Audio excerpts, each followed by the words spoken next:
Hello, welcome to Anatomy and Physiology audio series, learning module number 9.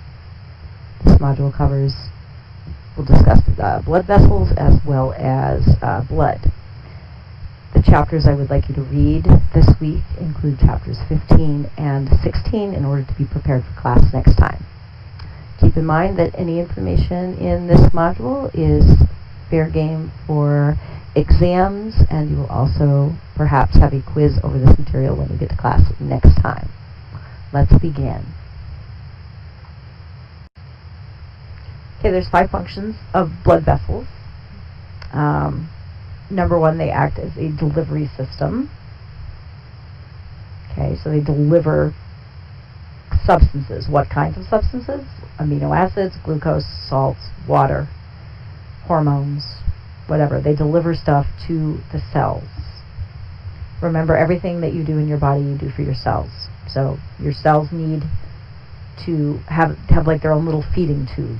You can think of capillaries as little feeding tubes for cells. They actually feed the cells. And they also carry away waste from the cells as well. So they act as a delivery system. Blood vessels regulate blood pressure, which we'll talk about extensively in the next mini lecture on blood pressure. They engage in the exchange of nutrients and waste between the capillaries and cells. So this is, they're a delivery system, but they also do exchange, right? So they bring the package to the door, but they also bring the package into the house, right? They actually exchange the nutrients and waste between capillaries and cells. Redistribute blood in response to changing body needs. So if your body temporarily needs more oxygen sent to the heart or to the skeletal muscle or something like that, the circulatory system will redistribute the blood to the parts of the body that need it the most. Help regulate body temperature. That's another function. Okay, so this is a nice diagram that's showing you how blood acts as a delivery system. So there's a little truck that's driving from the bakery to the grocery store, and of course you don't actually have pickup trucks or I guess 18-wheeler trucks driving through your circulatory system. So this is just an analogy, right? But the truck is picking up stuff at the bakery, and it's dropping off stuff at the grocery store. And this is what your circulatory system is constantly doing. It's picking up oxygen, for example, at the lungs, and dropping that oxygen off at the cells, right? So you can think of it as a delivery system. It's picking up something. You can think of it as a little truck route. It's picking something up, and it's dropping it off, and then it's going back to get more. Okay, so the truck is constantly driving through your body. If it's going to the GI tract, it's picking up, the nutrients that are absorbed from the food that you eat. So the amino acids and the glucose and the vitamins and the minerals and all that stuff. It's picking all that stuff up, and it's carrying it around the body and distributing it to the cells. All right. So the diagram at the right is a little more realistic, and it's showing you how blood circulates from the heart to the body.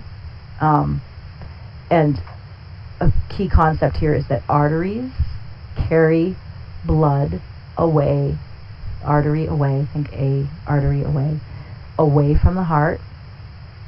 They branch into smaller vessels, and those smaller vessels are called arterioles. So you can think of the artery as like a superhighway, and the arterioles are like roads that branch off of the superhighway. They're like the exits that go off onto smaller country roads. And then those arterioles then branch and branch and branch and eventually branch into what are called capillaries. It is the capillaries that actually exchange nutrients with the cells. Okay, that's capillaries. That's where all the action is. So you can think of the arteries and the arterioles as roads. The capillaries is where the guy actually gets out of the car, goes to the door, knocks on the door, and drops off the package. Okay, the capillaries is where the exchange actually takes place.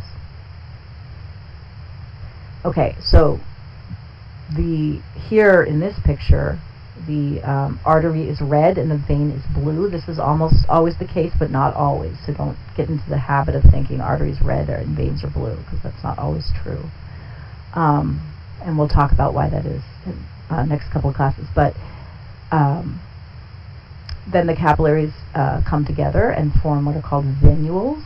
These are smaller veins, and they start to carry blood back to the heart. And then the venules all join up together and form a vein, and then the veins carry the blood back to the heart. So veins carry blood towards the heart, arteries carry blood away from the heart. Capillaries is where all the exchange takes place with the cells. Okay? This is a really important diagram because it I would make sure you understand this diagram, because it will come up several times. If you don't understand this diagram, it's going to affect your understanding of a lot of other things. So, okay, so let's look at the structure of the arteries versus the veins. If you look on the left, that's an artery. If you look on the right, that's a vein. Arteries, if you think about it, because they're carrying blood away from the heart, they're under a lot of pressure, right? If you put a hole in your artery, the blood is going to spew out like a geyser, and that's because of the pressure that the arteries are under. They're under a lot of pressure because the blood is coming out of the heart, right? The veins are under less pressure. The blood is returning to the heart. It's nice. It's moving more slowly. It's moving in a more relaxed way. It's returning to the heart. And the fact that the arteries are under a lot more pressure than the veins reflects the function of these two different vessels. Okay, so if you look at the left, a few differences really stand out. Arteries have thicker walls, number one, because they're under all this pressure. Notice that that there is, just to return to tissues a little bit, there is epithelial tissue lining the interior of the artery. There is smooth muscle tissue making up most of the artery, and this is because the smooth muscle, involuntary muscle, is going to expand and contract. Right? This is the nervous system controls that. The autonomic nervous system. Expand and contract, right, in response to changing body needs. Okay, and then there's some connective tissue on the outside. This is basically how vessels are constructed. But the artery is much thicker than the vein, has a much thicker smooth muscle section. Also, because arteries are under a lot of pressure, carrying blood away from the heart, they don't need valves. The function of a valve is to prevent backflow, prevent the blood from going backwards. But because the blood in the artery is under so much pressure, it's only going to go one way. It's only going to go forward. It's only going to go away from the heart. But as the blood is returning through the veins need valves to prevent the backflow of blood, because it's not moving, it's not under as much pressure. So the valves prevent the blood from backing up. This is what happens to a lot of people as they age, that the valves start to break and the blood pools in the veins, and this is what causes varicose veins when that happens. All right, so difference between arteries and veins in their structure and function. The capillary there is only one cell thick. It's squamous epithelial tissue, and it's only one cell thick because that's where the exchange of nutrients is going to take place. Okay, so this is just a nice summary of all that. I would look that over.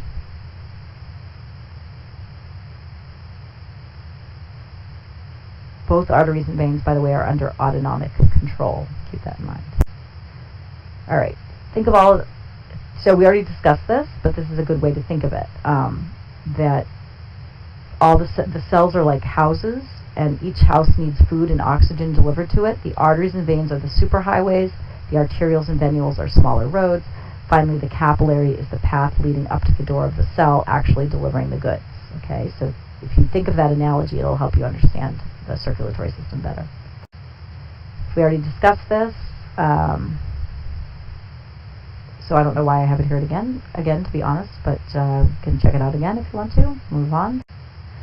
Alright, so capillaries. Only one cell thick. Nutrients and gases are exchanged with the cell. Okay, so let's look at the diagram. Here is red blood cells, which are carrying oxygen, we already mentioned. They're dropping off their oxygen and their nutrients. Well, the red blood cells are dropping off oxygen. Nutrients are being carried in the blood, in the plasma, and those are also being dropped off right there at the capillary.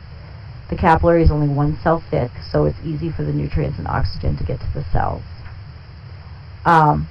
Then, from the body cells, the red blood cells are shown as being blue because they just dropped off their oxygen, right? So they're deoxygenated, so now they're blue, appear blue in the diagram. Now they're going back to the heart, right? And the plasma is picking up carbon dioxide and other waste products produced by the cell.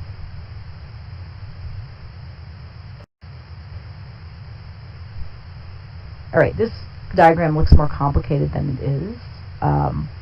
So once again, a capillary has an arterial end and a venous end because it's going to, it's a closed system, right? So it has an arterial end and a venous end. At the arterial end, there's more pressure, okay? Than the venous end, there's less pressure. Alright, so here comes the blood.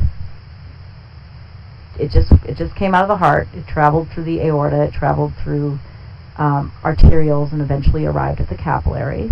So we're anywhere in the body. We could be in the pancreas, for example, the cells of the pancreas. All right. So the pressure from the actual pressure from the force that's pushing the blood through the body by the heart is actually very strong right here. So we're going to call that hydrostatic pressure. Hydrostatic pressure is greater than blood colloidal osmotic pressure. Oh my gosh, that's such a long phrase. That is just the pressure that wants to pull blood back into the capillaries. Okay, so there's two pressures working together. One is trying to force fluid out. That is the hydrostatic pressure. The other is trying to pull fluid in. That is the colloidal osmotic pressure.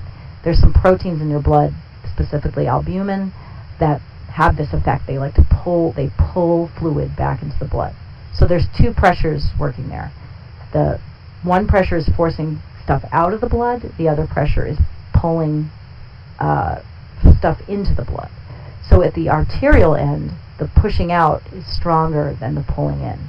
So the net effect is that there's going to be more blood going out. Then when you get to the middle of the capillary, those two pressures are basically equal. So there's no real movement of anything. And then at the venous end, as you're heading back towards the heart of the capillary, the pulling effect is stronger than the pushing effect. So that pulls substances like carbon dioxide and other and waste products into the vein. So on the arterial end, you're dropping stuff off. On the venous end, you're picking more things up. You're picking up waste products. Okay. So on the arterial end, you're dropping off nutrients. On the venous end, you're picking up waste. Okay.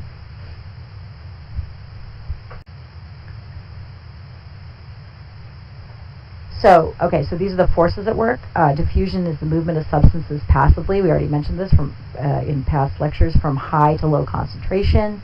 Osmosis is the movement of water from high to low concentration, or you can think of it that way. We already discussed this. If you don't remember this, you need to revisit it. Hydrostatic pressure is the force that is exerted by a fluid against the capillary wall. So that's from the force, the pressure from blood pressure.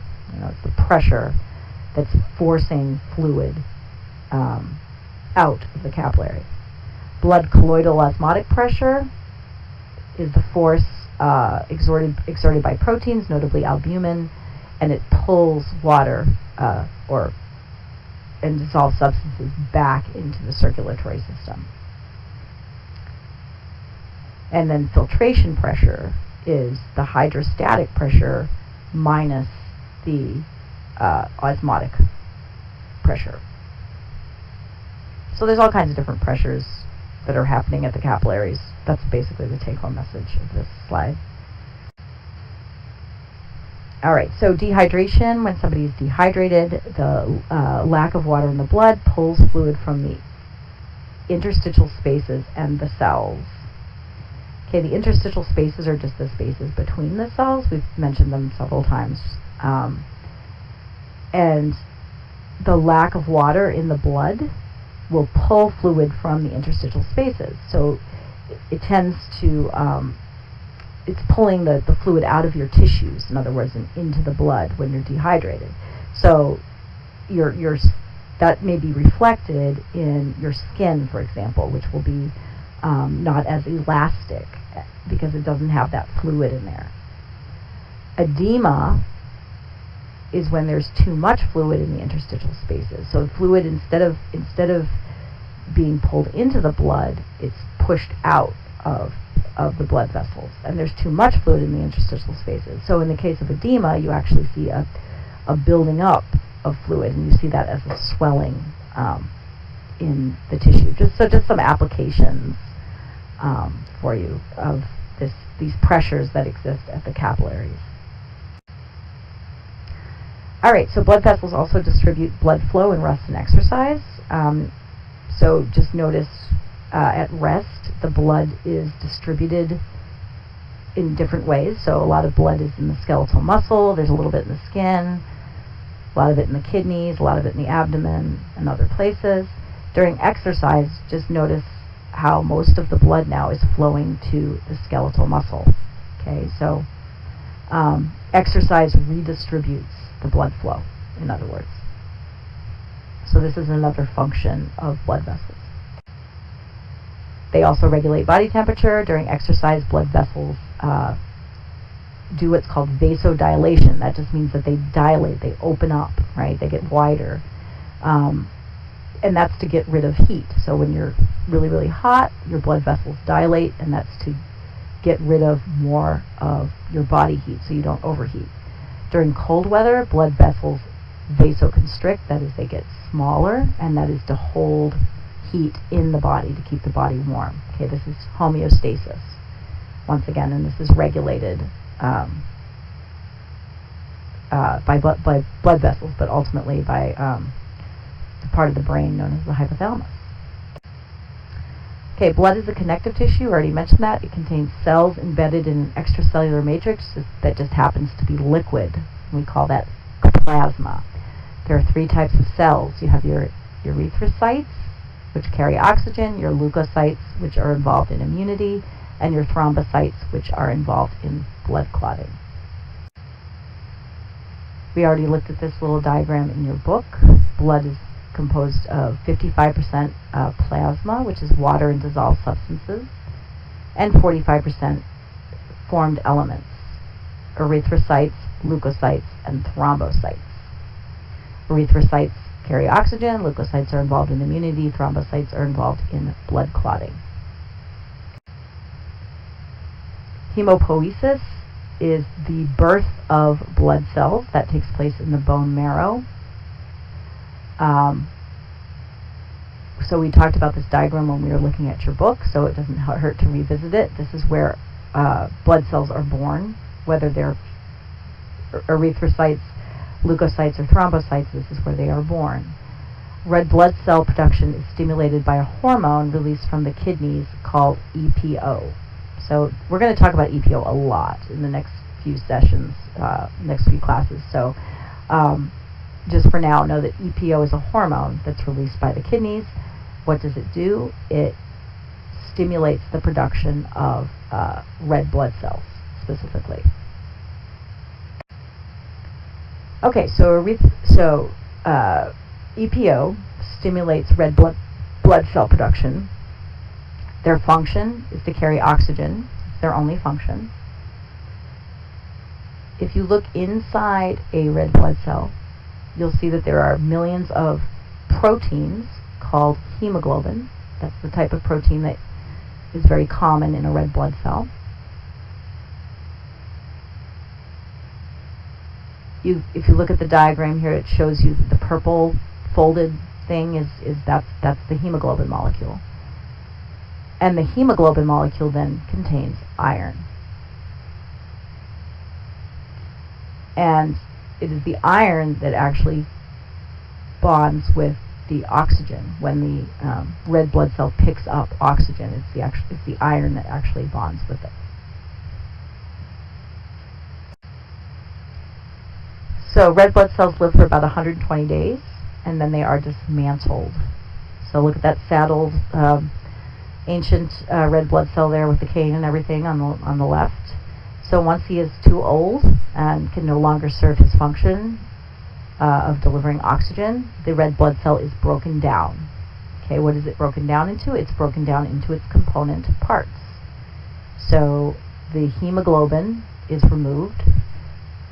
If you look what happens to the hemoglobin is eventually broken down into its component amino acids, because remember, hemoglobin is a protein, so it's composed of amino acids. The heme part of the molecule is the part of the molecule that contains the iron.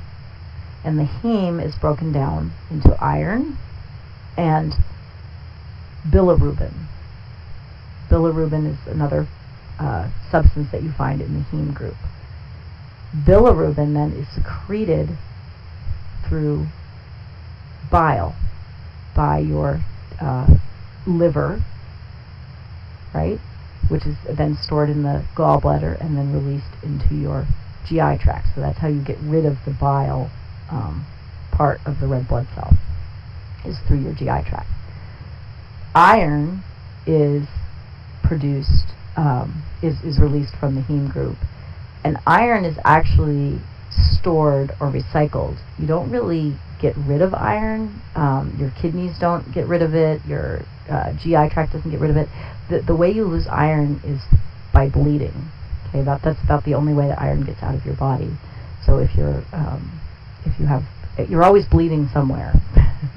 My microbiology professor used to say there's no such thing as intact skin, because you're always losing a little iron somewhere.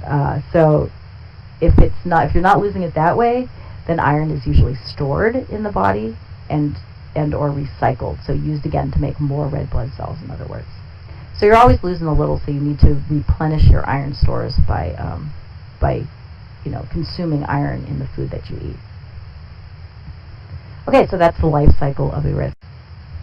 White blood cells protect the body against infection and inflammation. We're going to talk a lot about them when we get to the immune system. For now, you should just know that they're involved in immunity.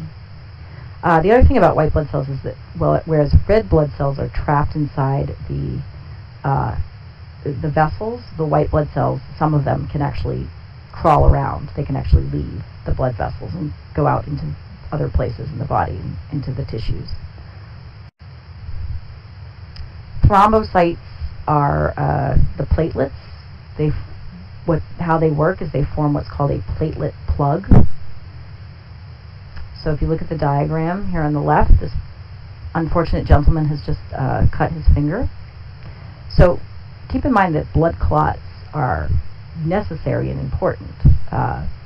People who have a condition known as hemophilia, where they can't form blood clots, they lack some of the clotting factors. They would bleed to death if they weren't treated, right? Because they don't have the ability to clot their blood. So blood clotting is incredibly important. You need to form blood clots. However, what you don't want is a blood clot roaming around inside of your cardiovascular system. That is when it becomes a problem, because they get stuck places. So they could get stuck in your coronary arteries and cause you to have a heart attack. They could get stuck in your the blood vessels that feed your brain, and that could cause a type of stroke. They can get stuck in the blood vessels that feed your lungs, and that could cause pulmonary embolism. So blood clots floating around in your blood is not such a great idea. However, if you are bleeding, you need blood clots. Okay, so it's an important part of protection for your body. Otherwise, you would bleed to death anytime you cut yourself. So thrombocytes form what's called a platelet plug that blocks the injured tissue and prevents blood loss. So the picture is showing you the capillaries have been cut, and the vessel has been injured somehow. The red blood cells are escaping. That's what you see as actual blood.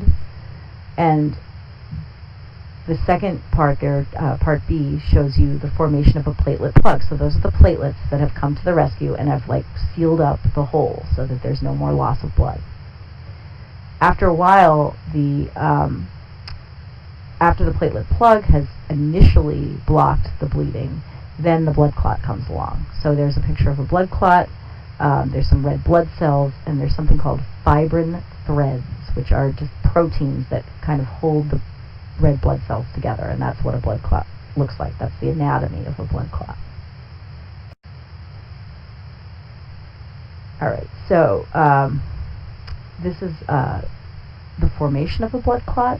So the injured vascular wall and the activated platelets, okay, because we already have an injured vessel, so it's going to send a message, right, to start the process of blood clotting. So the first step that happens is there is a substance released called prothrombin activator, that's PTA, and this PTA causes prothrombin. Don't worry about what that is. It's just a clotting factor. It's a substance that is involved in blood clotting. So the PTA causes prothrombin to be converted to a substance called thrombin. Okay, and that substance, thrombin, causes fibrinogen to form the fibers that are making up the blood clot, and the fibers are what holds the red blood cells together that form the blood clot. So the injury produces PTA. PTA activates prothrombin to form thrombin. Thrombin activates fibrinogen to form the fibrin fibers that hold the clot together. Okay, so this is just the process of a blood clot. You see the little C and the little H. For those of you that know what that means, Coumadin is a medication that's taken to prevent blood clotting. This is for somebody who's recently had a heart attack or a stroke or a embolic stroke that needs to take Coumadin in order to ensure that they don't get another blood clot, to reduce the risk of getting another blood clot. So this is where Coumadin, you don't have to know this is just FYI, this is where Coumadin works. It operates, this is where the medication operates on the prothrombin part of this cascade. Heparin is another medication that also ends up reducing the risk of clots, and that's where the heparin works. It works on the thrombin part of this cascade. So don't worry about Coumadin versus thrombin. I mean, Coumadin versus heparin. It's just an FYI sort of thing to make some connections for you. Alright, so then the clot has been formed, it's done its job. Now we need to break it down because we don't want it circulating around and causing trouble. So plasminogen is another substance that's involved in the breaking down of the blood clot. Plasminogen is in the inactive form of plasmin in the blood. And then there's a substance called TPA, which is tissue plasminogen activator. Is produced by cells lining the vessels. It activates plasminogen and converts it to plasmin. And plasmin is what busts up the clot or breaks up the clot. Okay, so this TPA is the substance that actually makes this possible. Alright, so in summary, and I wanted to say too that TPA is administered as a medication when people are within a few hours of having there are two types of strokes, so you have to make sure it's the right kind of stroke. There's a stroke that's caused by a blood clot to the brain, and then there's a stroke that's caused by bleeding. Okay, that's called a hemolytic stroke. You don't want to give this medication to somebody who's having the bleeding problem. You want to give it to somebody who's having the blood clot problem. But the TPA is actually administered as a medication to break up that blood clot, so that to treat the cause of the stroke. All right. So in summary, we talked a lot. It's a pretty long one, huh? We talked a lot about blood and the structure of the vessels, arteries versus veins, and capillaries, what's actually happening at the capillaries during exchange. We talked about the functions of the blood vessels. We talked about the components of blood, formed elements, and plasma, and the 3 different kinds of blood cells and their jobs. We also talked about how red blood cells are formed and broken down. And also we talked about how blood clots are formed and broken down. Okay, so those are the main topics of this particular mini lecture, and we'll talk more about them in class. Oh, remember, you have a quiz on this information when you get to class next time.